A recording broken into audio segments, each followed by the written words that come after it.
सरगुजा जिले में स्थानीय विधायक राम कुमार टोप्पो मैनपाट मंडल के कार्यकर्ता मन संग करें बैठक क्योंकि इनकी प्रदेश के जम्मू 11 लोकसभा सीट में जीत दिला रहे हैं भारतीय जनता पार्टी के प्रत्याशी ला।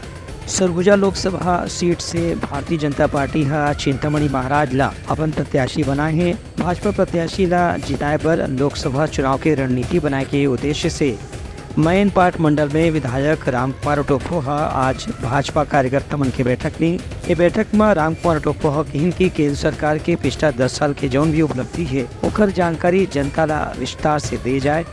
संगे संग 3 महीना के कार्यकाल में विष्णुदेव साय के नेतृत्व में राज्य सरकार जौन काम करे है, मोदी की गारंटी ला घोषणा पूरा करे बर जौन प्रयास करे है या जो कदम उठाए है ओकरो जानकारी भी मतदाता मन ला दे के जरूरत है।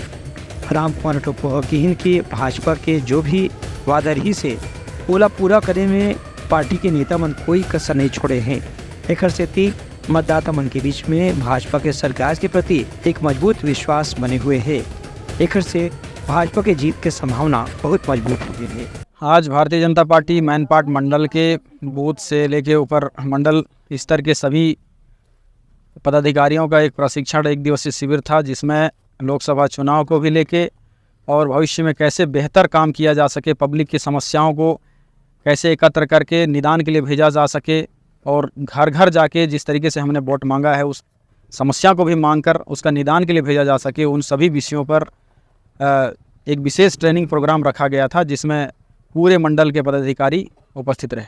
जी बिल्कुल, आज ज़माना बदल चुका है, सभी डिजिटलाइज होने लगे हैं, तो उसी चीज़ को देखते हुए आज सभी कार्यकर्ताओं को यही बताया गया कि डिजिटल तरीके से समस्याओं का समाधान हो और किसी भी व्यक्ति को आवेदन लेके पीछे घूमने की ज़रूरत ना पड़े।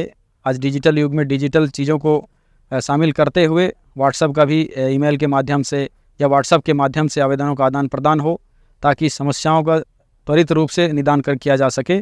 इन सभी विषयों पर चर्चा की। ये बैठक में सरगुजा क्षेत्र के अलग अलग मंडल के भाजपा कार्यकर्ता मन शामिल हुए। कार्यकर्ता मन के सुझाव पर घलो बैठक में विचार करेगी। Bureau report Uttarakhand news.